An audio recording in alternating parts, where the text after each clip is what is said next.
doesn't have even Bloodstone charges, and Empire is still on the back foot. But a few more fights like that, and you could suddenly see Empire start to take control again.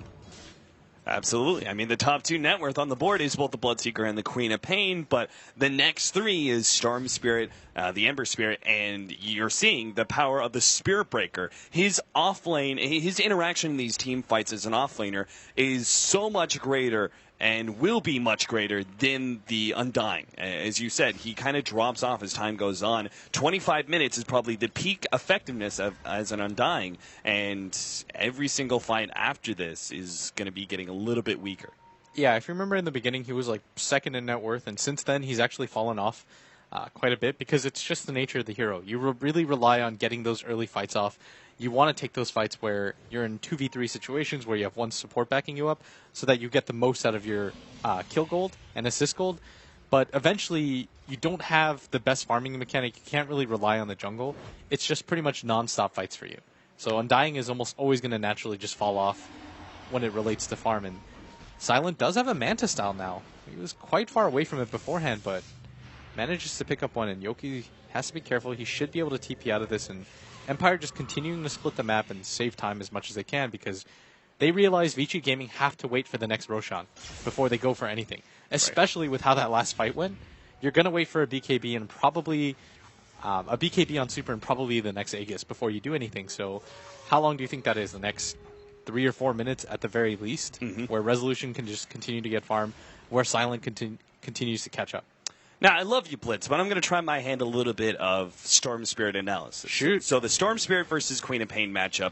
The Storm Spirit, when he gets Orchid, it's Orchid versus Orchid. The Storm Spirit is superior solely because of the fact he has a disable, right? Yoki. All right, Witcher's Curse being used there. A good ultimate from Aloha Dance. Well, maybe with the Ember Spirit coming in. Oh my god, he's going to be able to jump in. Yoki's still alive with that BKB. Now with the ultimate coming in for the Queen of Pain, they finally finish him off. But it's still Empire making a big-time win here as they take out 3 and potentially a 4th. Ice is stuck in the middle. They address the Tombstone, bring Ice back for more punishment. TP out attempted by him, but he's not going to make it out. And Empire, a huge turnaround here. It's now 4 kills for 1.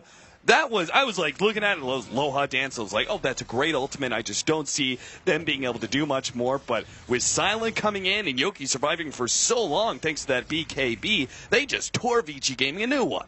That fight was absolutely insane. I think Vici Gaming really overestimated how strong they were because if you notice, that's a team that got a little bit too overconfident, and you can judge that by the fact that they went in 1 by 1, assuming that they were going to kill the Spirit Breaker, get out relatively cleanly, but Aloha Dance's ultimate and his kinetic field, it bought way too much time for Yoki to get everything off, and then the rest of the team arrives, the cavalry comes, and now you've got 11 Bloodstone charges on Resolution. Yeah, and that's just insane. Plus, he's going to be able to have that Orchid now, so...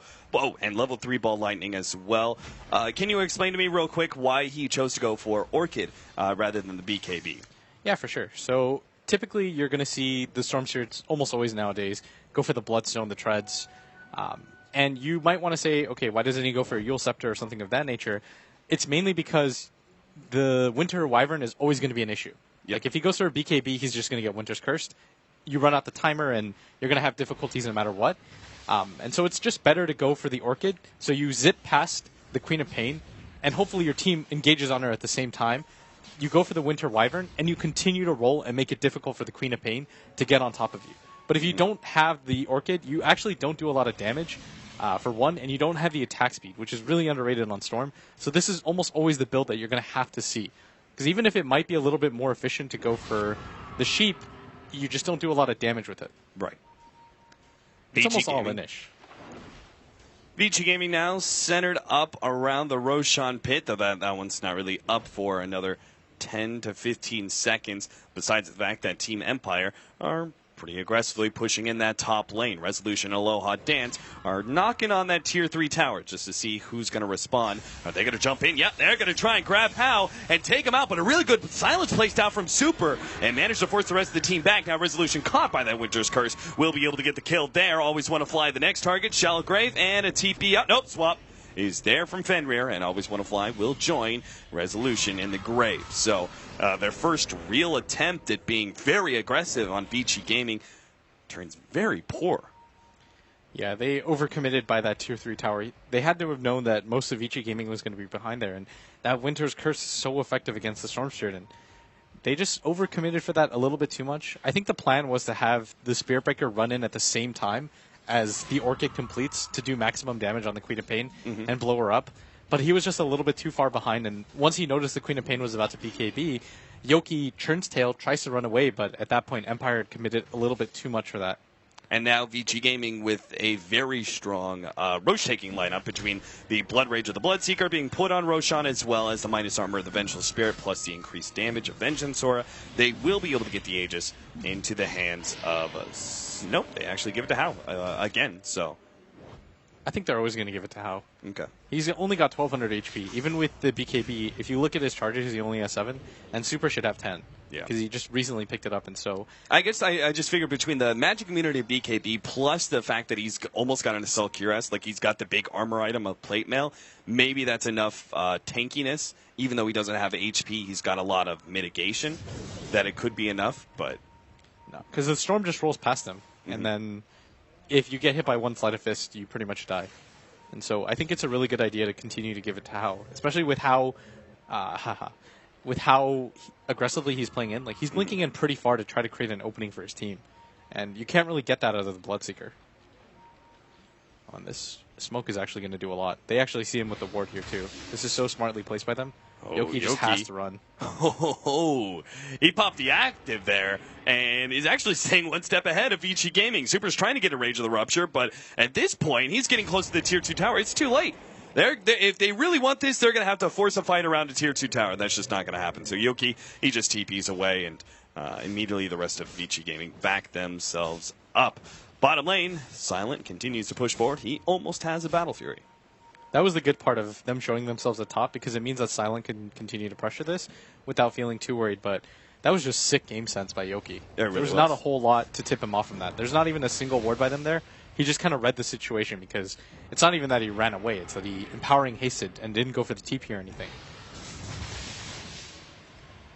There's that Assault Cuirass for Queen of Pain. Presumably you continue the right-click build for a Quap now. What is the next item as a Queen of Pain that's trying to look towards more physical damage from her right-clicks? Where do you go from here? Scythe of Ice?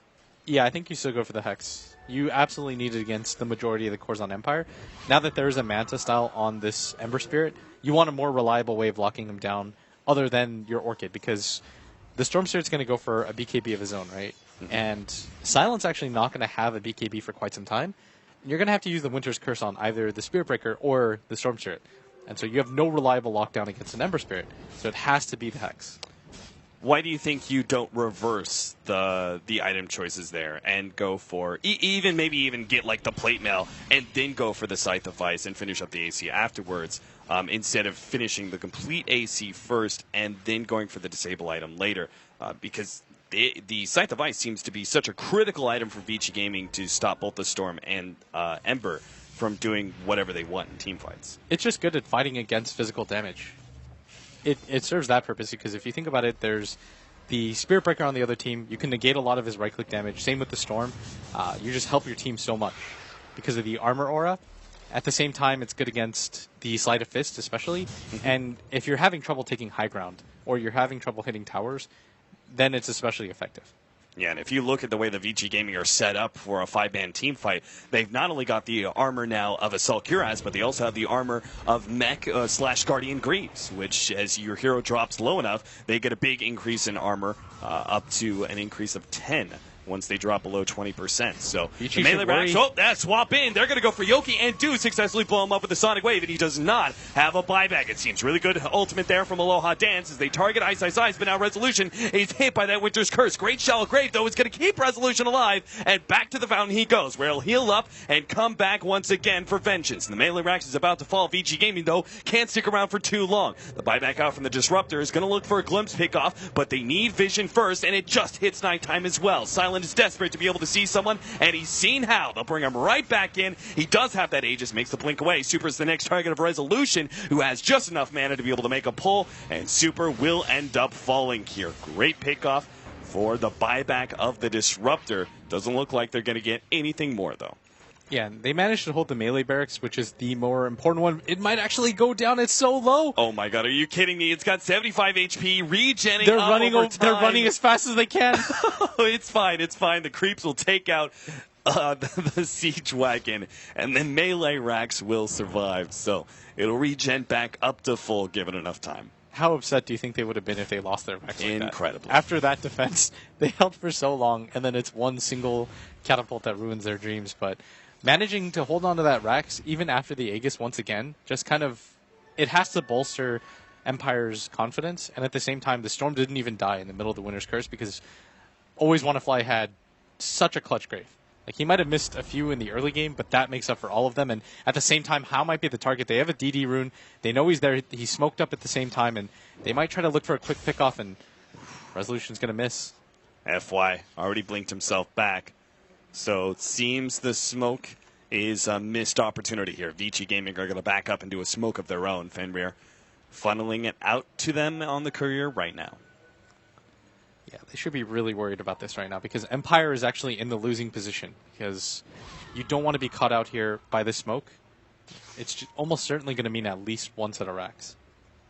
Oh, and I don't actually think they know this is coming, and this might actually just surprise them as... Well, Hot Dance is still in a good position to be able to respond to this one. If he gets off a good ultimate, BKB activated on both the Intelligence Bit. They do get the ultimate off on Resolution, and with the Winter's Curse, but the Shallowgrave is there. He's going to be able to roll himself out of that one, but the Bloodseeker is still plenty fast thanks to all that missing HP, so he's going to be able to run down a couple of heroes. First is Always Wanna Fly. Next up, Silent on his list. He only needs one or two right clicks, and yeah, he pops the BKB just to make sure that Chains doesn't delay the death of the Ember Spirit. 2 kills for that smoke, and Vici Gaming will now be able to take that melee racks, which survived for so long. But in the end, it falls to Vici Gaming. It's definitely going to go down, and you're just seeing the Ember Spirit being so far behind in farm. He can't actually provide too much to the fight. Resolution can go in all he wants, but he's going to get stopped dead in his tracks by the Winter's Curse every time.